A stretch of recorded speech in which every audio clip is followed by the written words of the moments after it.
Ya, Ibu sebelumnya mohon maaf mengganggu waktu istirahatnya.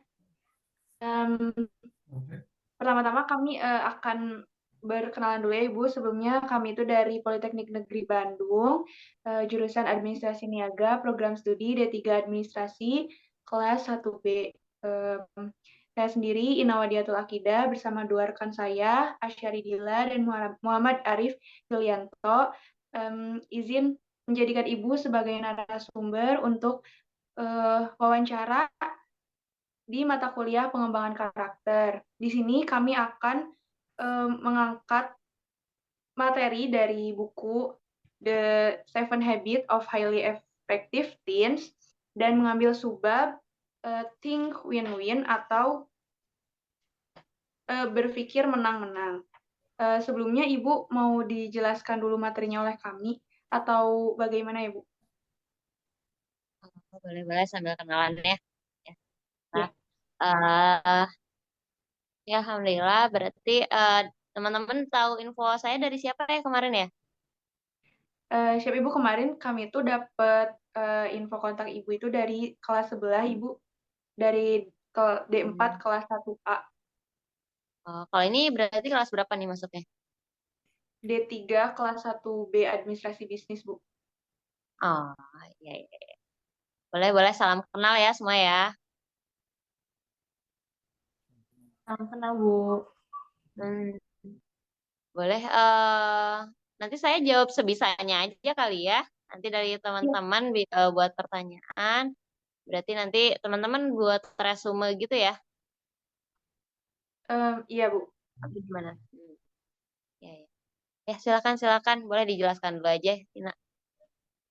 Oke, siapa nih yang mau jelasin? Mungkin dari aku dulu aja ya Bu, sekilas tentang materinya. Di sini kami mengambil subtopik yaitu berpikir menang-menang.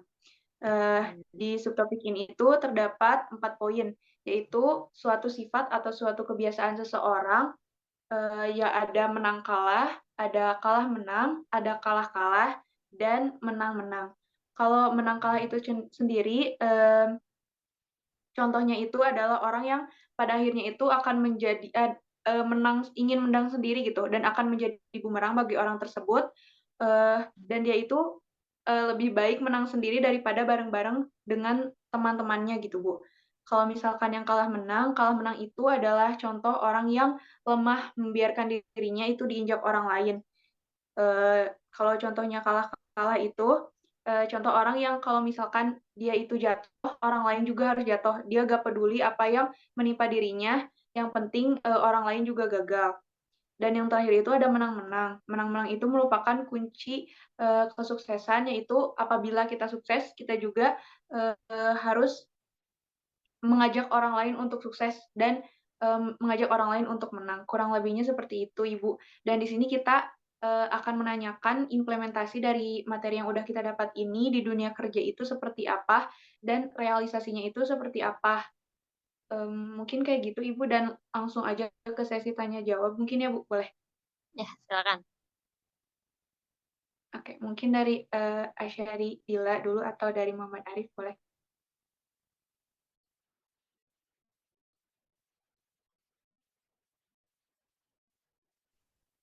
Baik Bu, saya Syaridila izin bertanya. Ya, Kan di silakan. sub, oh, makasih Bu. Kan di sebuah pintu ada tentang kalah-kalah dan kalah menang. Di poin kalah-kalah tuh kita tuh seolah-olah kayak menjadi keset untuk orang lain di sebuah pintu dijelasin. Jadi kalau kita kalah berarti orang lain juga harus kalah. Kita narik-narik orang lain biar sama kegagalannya sama kayak kita. Sedangkan kan kalau di menang kalah berarti kita tuh ingin lebih unggul dari orang lain. Di sebuah ini juga dijelasin kalau misalnya sifat menang kalah tuh kita jadi nggak mikirnya tuh nggak untuk menjadi yang terbaik, tapi mikirnya tuh gak apa-apa masih ada orang yang uh, lebih kurang dari kita di posisi menang kalah tuh berpikirnya cara seperti itu. Nah, saya mau bertanya Bu, kalau misalnya di dunia pekerjaan, pasti kan pernah ya nemuin orang yang kalah-kalah atau orang yang dengan sifat menang kalah. Menurut pengalaman Ibu sendiri, yang lebih mempengaruhi lingkungan itu yang sifat menang kalah atau orang dengan sifat kalah-kalah ya Bu, yang paling merugikan gitu di dunia pekerjaan. Yang paling apa? Paling merugikan atau paling berpengaruh ke orang-orang di sekitarnya. Iya, iya.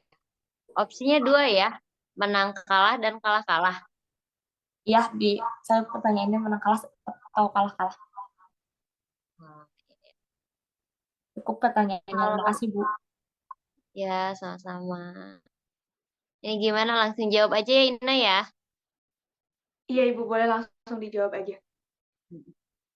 Ya, jadi kalau di dunia kerja sebetulnya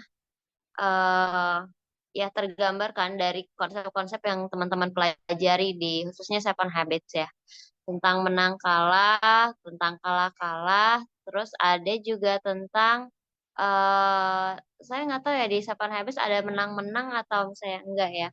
Tapi yang jelas sebetulnya ketika teman-teman itu masuk ke dunia kerja atau organisasi manapun sebetulnya itu ada kemiripan gitu ya. Jadi ketika teman-teman udah bisa bersosialisasi dengan baik, nah berarti artinya teman-teman juga punya jawaban sendiri sebetulnya yang mana yang lebih tepat dan mana yang paling apa ya sedikit resikonya ketika teman-teman ada di persaingan dunia kerja. Nah, kalau misalnya dari posisi menang kalah atau misalnya kalah-kalah, eh, dari sudut pandang saya sih kelihatannya untuk kalah-kalah itu juga nggak tepat gitu. Nah, jadi kelihatan kita misalnya mengalah untuk sesuatu yang itu juga nggak bagus. Yang bagus itu ketika teman-teman mau menang-menang, di mana teman-teman bisa berkompetisi dan teman-teman juga bisa menerima keberhasilan orang lain gitu. Keberhasilan orang lain dalam arti kita termotivasi untuk bisa juga tumbuh. Nah, kalau di dunia kerja kurang lebih seperti itu. Nah, tapi tadi opsinya cuma 2 ya, menang kalah dan menang-menang ya. Nah, jadi kalau misalnya, ya, jadi kalau misalnya dari posisi menang kalah, ya saya punya perspektif sendiri itu gimana caranya kita juga bisa menang-menang. Dalam arti kita bisa menghargai yang lain untuk bisa unggul dan kita juga bisa belajar banyak dari siapa yang menang. Sehingga kita juga terpacu untuk bisa ikut menjadi pemenang dalam banyak hal gitu. Kalau di dunia kerja berarti mampu berkompetisi dengan yang lain. Nah, kurang lebih itu mungkin ya, Asyari. Oh iya, Bu, terima kasih jawabannya. Sama-sama. Mungkin sudah terjawab ya pertanyaan dari Asyari Dila. Selanjutnya dari Arif ada pertanyaan atau enggak? Boleh langsung diajukan aja.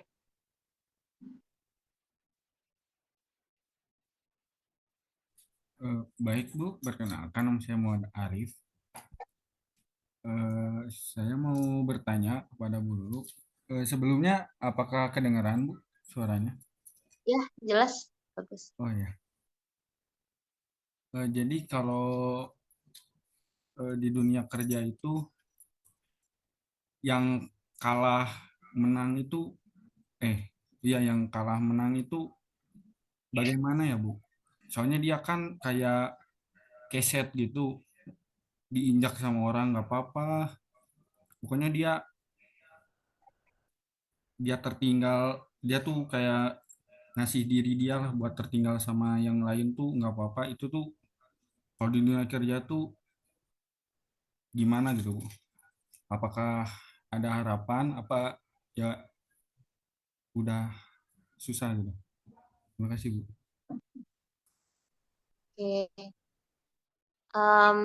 Sebetulnya agak berat ya, karena teman-teman tanyanya tentang korelasi dari eh, teori yang teman-teman sampaikan. Tapi kurang lebih sebetulnya saya menangkapnya gini. Kalau misalnya teman-teman pasti di setiap organisasi itu ada bentuk kompetisi. Nah, bentuk kompetisinya itu apakah itu misalnya di dunia kerja adalah untuk mendapatkan sesuatu yang itu menjadi target kita di dunia kerja gitu ya, karena bidangnya mungkin akan berbeda-beda. Kalau misalnya di marketing itu bisa targetnya adalah sales. Kalau misalnya di bagian finance targetnya misalnya adalah laporan kerja selesai. Nah, laporan keuangan selesai atau di bidang manapun. Nah, bisa jadi kompetisinya itu. Ketika misalnya ada ketidaktercapaian, maka posisinya mungkin sebelum akan diinjak-injak seperti keset tadi, misalnya oleh atasan kita atau misalnya oleh rekan kerja kita yang sifatnya kalau oleh rekan kerja memang nggak akan langsung mungkin dalam bentuk bercanda atau dalam bentuk bulian karena misalnya kita nggak tercapai target misalnya. Nah, kalau di dunia kerja seperti itu. Nah, kalau misalnya ketika kita tentang kalah dan menang ini dan akan terinjak-injak, maka sebetulnya hal yang perlu dilakukan oleh diri kita yang mau improve terus adalah kita mau berjuang untuk memperbaiki itu. Nah, itu. Nah, jadi kalau tadi pertanyaannya apa ya, Arif ya?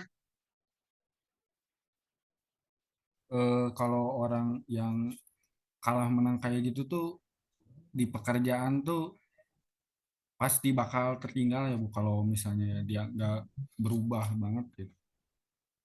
Ya, mungkin di awal-awal akan tertinggal, tapi ketertinggalan itu nggak akan menjadi tolak ukur kegagalan kita untuk masa yang akan datang. Anggaplah misalnya kita bekerja di sana 5 tahun, dan itu nggak akan jadi tolak ukur kalau misalnya kita akan gagal seterusnya atau tertinggal seterusnya selama 5 tahun kita kerja di sana misalnya ya. Nah, tapi yang kita lihat sebetulnya itu adalah motivasi awal kita untuk kita siap bersaing dan terpacu untuk bisa lebih baik. Nah, itu yang dilihat.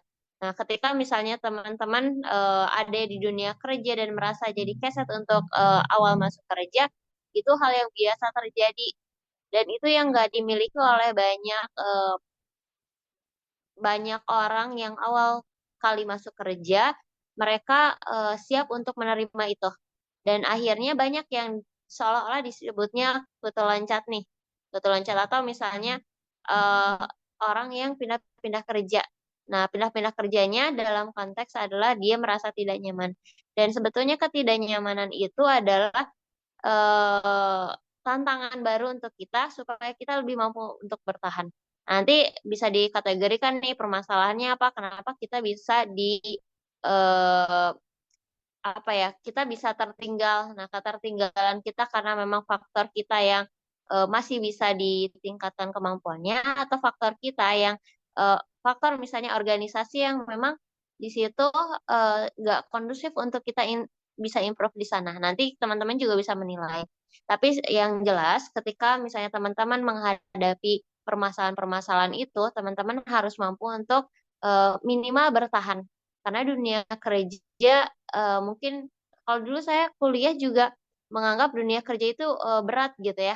Nah, tapi selama teman-teman bisa bisa dan mau menjalani itu dan menjalani prosesnya, itu teman-teman juga insya Allah ke depannya mampu untuk bertahan, itu bisa untuk lebih baik ke depannya. Karena dimanapun teman-teman kerja, itu pasti ada tantangannya. Nah, jadi yang dilihat adalah bukan seberapa nyaman tempat kerja itu gitu. Tapi seberapa besar kita bisa menyesuaikan diri untuk bisa melebur atau bergabung dengan culture-nya. Karena tiap perusahaan akan punya culture yang berbeda. Nah, teman-teman bisa lihat dari situ. Nah, ketika kita lihat kita nggak mampu, berarti yang pertama kali harus dilakukan adalah introspeksi diri sebetulnya. Nah, dilihat dari situ. Jangan dulu menyalahkan orang lain, apalagi lingkungan sekitar kita, atau bahkan misalnya menyalahkan atasan atau teman-teman kita. Tapi kita bisa lihat dari diri kita ada yang salah atau tidak. Karena ketika misalnya ada sesuatu yang terjadi, kita menjadi bisa dibilang urutan terbawah di perusahaan, dalam konteks misalnya negatif yang kita belum bisa menyesuaikan, mungkin bisa jadi memang karena kita baru pertama kali masuk, sehingga satu-satunya yang bisa dilakukan adalah kita mampu bertahan dengan kondisi yang memang tidak kita harapkan saat itu gitu ya. Kurang lebih itu. Gimana Arif, menjawab tidak? Iya Bu, terjawab Bu. Terima kasih Bu. Oke, terima kasih banyak Ibu. Arif ada tanggapan nggak ya?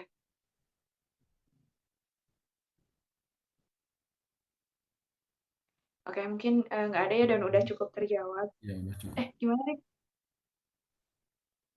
Udah Bu. Oke, terima kasih Arif. Mungkin ini pertanyaan terakhir dari saya ya Bu. Karena dua rekan saya sudah bertanya dan tidak ada tanggapan juga. Saya ingin bertanya soal belum dinotis dari tadi. Di dunia kerja itu pasti kurang lebih gak beda jauh sama organisasi kita di kampus atau manapun gitu ya Bu. Pasti ada culture-nya juga, benar kata Ibu. Cara berpikir menang-menang itu merupakan salah satu kunci sukses kita. Nah, salah satunya itu ada kecenderungan bersaing dan membanding-bandingkan. Itu tuh suatu kebiasaan yang sangat jelek dan tidak disengaja, tapi begitu saja muncul di pikiran dan pengen apa ya, tiba-tiba kita tuh ngebandingin atau enggak kayak ngerasa temen kita tuh atau rekan kerja kita tuh menjadi apa sih, pesaing gitu, pesaing buat kita. Nah, gimana solusinya Ibu kayak pasti aja ada dikit aja membanding-bandingkan sama orang lain gitu, Bu. Di dunia kerja ataupun saat misalnya orang lain mendapat pencapaian, gimana gitu biar kita tuh tetap apa sih namanya, menerapkan rasa menang-menang itu tuh di dunia kerja dan meminimalisasi kecenderungan untuk membanding-bandingkan atau menjadikan orang lain itu menjadi pesaing kita. Mungkin itu. Ya. Jadi sebetulnya yang pertama kalau saya lihat teman-teman punya perspektif tentang persaingan ya, tentang persaingan, tentang pandangan terhadap orang yang lebih unggul. Nah, kira-kira nih menurut pandangan Ina sendiri, orang yang lebih unggul itu orang yang sebetulnya kita punya cara pandang seperti apa tuh kalau misalnya sampai saat ini Ina melihat, misalnya di organisasi punya kelihatan ada orang yang lebih unggul, nah Ina melihatnya seperti apa? Kalau contohnya itu misalnya buat yang penerapan menang-menang ini tuh ada salah satu teman Ina yang teman deket banget itu tuh masuk kampus gitu Bu. Sedangkan Ina itu gak keterima dan itu tuh harapan terakhir aku buat masuk kampus. Salah satunya itu ketolak SBMPTN. Nah di situ tuh aku kayak ngebanding-bandingnya tuh gila banget gitu Bu. Sampai kayak aku tuh kehilangan motivasi, kehilangan arah, kayak itu tuh harapan terakhir aku. Tapi saat akhirnya aku pakai cara menang-menang ini, aku malah seneng gitu temen aku keterima kampus. Aku malah nanya gimana sih tips dia biar bisa keterima PTN gitu. Itu tuh emang bener-bener ngerubah eh, kebiasaan aku dan bener-bener ngerubah hidup aku gitu Bu. Jadi aku tuh lebih bahagia daripada aku membanding-bandingkan diri aku sama orang lain atau menjadikan teman aku tuh pesaing. Kayak gitu sih Bu. Mungkin ini karena 10 menit lagi ya Bu, jadi mungkin tanggapan terakhir. Ya, jadi kalau misalnya dilihat, anggapnya secara umum pesaing adalah yang bisa menjatuhkan kita, atau pesaing adalah seseorang yang atau sesuatu atau sebuah organisasi yang bisa melihat kita rendah gitu. Dan itu konotasinya pesaing itu adalah negatif secara umum. Tapi di satu sisi sebetulnya, apalagi ketika kita sudah masuk dunia kerja dan di sini akan banyak yang berbeda, terlalu heterogen juga. Nah, itu kita perlu punya sudut pandang baru karena kita akan stres sendiri kalau misalnya kita lihat semua sebagai pesaing dan kita harus selalu menang. Nah, jadi kita harus lihatnya gini, ketika ada yang lain senang, maka kita harus berbesar hati untuk bisa senang juga. Karena sebetulnya kesenangan mereka yang tadi saya bilang, kita bisa introspeksi untuk bisa jadi minimal sama baiknya dengan dia, atau yang lebih baik lagi adalah ketika kita bisa lebih unggul dari dia. Nah, tapi konteksnya di sini bukan untuk mengalahkan yang lain, tapi untuk bisa sama-sama unggul. Nah, di situ kita bisa melihat kalau eh, ketika kita punya pandangan yang lebih positif, cara pandang yang eh, lebih positif thinking lah intinya ya. Nah, di situ juga kita bisa lihat eh, ketika kita punya pandangan yang positif terhadap apapun, kita akan lebih mudah untuk melangkah. Kita tidak akan punya kebencian pada siapapun gitu. Kita juga bisa melihat, anggaplah kalau misalnya tadi contohnya tentang penerimaan SBMPTN. Kalau teman bisa diterima di PTN yang diharapkan, misalnya kita belum bisa. Nah, berarti sebetulnya bukan jadi akhir dari ujung dunia, anggaplah itu ya. Nah, tapi ini baru awal. Nah, baru awal dah. Kita bisa nggak bertahan dengan menerima kalau misalnya kita belum keterima di PTN yang kita harapkan. Nah, opsinya adalah kita menerima dengan cara kita melanjutkan apa yang menjadi jalan kita, atau kita bisa coba lagi. Nah, bisa coba lagi dan coba lagi misalnya mendaftar ke PTN yang kita harapkan di tahun depan misalnya. Karena sebetulnya kalau misalnya kita lihat kehidupan itu kan opsi ya. Jadi bukan berarti kita masuk PTN akan menjadi jauh lebih berhasil dengan kita ada di sini sekarang. Dan di sini juga sebetulnya tidak menjamin kita akan lebih berhasil ketika kita ada di PTN. Nah, atau yang tadi sebaliknya ya maksudnya. Nah, jadi nanti teman-teman juga bisa lihat ke depannya kan kita bisa lihat ya keberhasilan seseorang tuh nggak diukur dari seberapa bagus universitasnya gitu ya, seberapa bagus pendidikannya. Tapi kita bisa lihat kalau misalnya seberapa mampu kita bisa menangkap apa yang kita peroleh dari apa yang kita apa dari apa jalan kita dari jalan kita yang kita lalui. Nah, nanti di dunia kerja pun sama. Mungkin yang masuk PTN favorit itu bisa jadi punya peluang yang lebih besar. Nah, tapi kita juga masih punya peluang yang besar ketika kita mampu untuk memanfaatkan jalan yang memang udah ada gitu. Nah, nanti ketika teman-teman masuk dunia kerja, apa nih yang bisa menjadi menarik ketika misalnya nih, ketika eh, kita lulus kuliah, harapan secara umumnya adalah orang-orang mendapatkan pekerjaan itu ya, secara umum. Nah, nanti pekerjaan apa yang diharapkan dan ini juga tidak menjamin PTN yang kita misalnya kita anggap bagus saat ini itu bisa bekerja misalnya di perusahaan anggaplah yang terbaik adalah perusahaan multinasional menurut pandangan kita secara umum. Tapi kita juga bisa melihat sebetulnya yang diharapkan dari bekerja apa. Nah, nanti berpikirnya jadi panjang gitu. Jadi tidak berpikir hanya sebatas saat ini saya tidak lulus PTN yang diharapkan gitu ya. Tapi nanti kita juga bisa lihat kalau misalnya setelah PTN kita keterima di PTN, kita harapannya apa? Nah, setelah kita punya harapan, menganggaplah kita harapannya bisa bekerja di perusahaan eh, yang bagus menurut kita saat ini. Nah, terus nanti harapannya apa? Oh, punya salary yang besar misalnya gitu ya, punya karir yang bagus gitu. Nah, terus nanti harapan ke depannya apa? Sampai teman-teman bisa menemukan sebetulnya yang diharapkan dengan teman-teman melalui jalan atau misalnya jalan hidup teman-teman seperti ini apa gitu.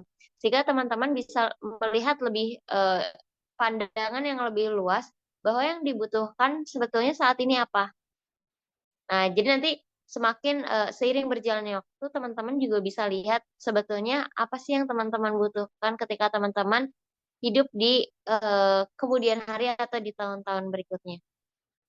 Dan cara pandang kita ketika kita melihat ya betul tadi seperti yang Ina sampaikan, ketika kita melihat orang lain baik maka kita harus bisa berbesar hati untuk menerima itu.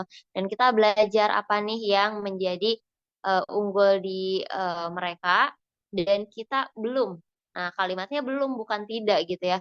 Walaupun misalnya udah terlambat nih, saya seolah-olah buang-buang waktu di tahun ini untuk bisa mengikuti PTN yang diharapkan di tahun depan. Nah, sebetulnya bukan buang-buang waktu gitu ya, tapi teman-teman lebih dipersiapkan mentalnya untuk masuk ke dunia yang lebih luas ketika nanti bekerja, di mana di situ akan ada kompetisi. Dan teman-teman akan lebih bisa menerima ketika teman-teman kalah, kalah menang itu hal yang biasa gitu, dan itu akan bergulir. Ada waktunya teman-teman belum bisa berhasil dalam perspektif teman-teman, ada juga di satu sisi teman-teman akan merasakan itu pencapaian yang luar biasa dan itu akan bergulir selama teman-teman mau berusaha gitu kurang lebih. Baik, terima kasih banyak Ibu, karena waktu menunjukkan untuk 4 menit lagi akan selesai Zoom-nya. Kami mengucapkan terima kasih banyak kepada Ibu. Di wawancara kali ini, kami mendapatkan banyak insight baru dan pandangan baru, bagaimana sih realisasi dari apa yang kami pelajari untuk di dunia kerja nanti. Dan cukup ada beberapa dorongan juga untuk kami untuk lebih semangat dalam menjalani pembelajaran sebelum masuk ke dunia kerja. Sebelumnya terima kasih banyak Ibu, mohon maaf ganggu waktunya malam-malam dan terima kasih banyak udah menjadi salah satu penyukses ini tuh sebagai tugas ini Bu buat UAS Ibu. Makasih banyak ya Ibu. Ya, sama-sama. Sukses ya semua ya.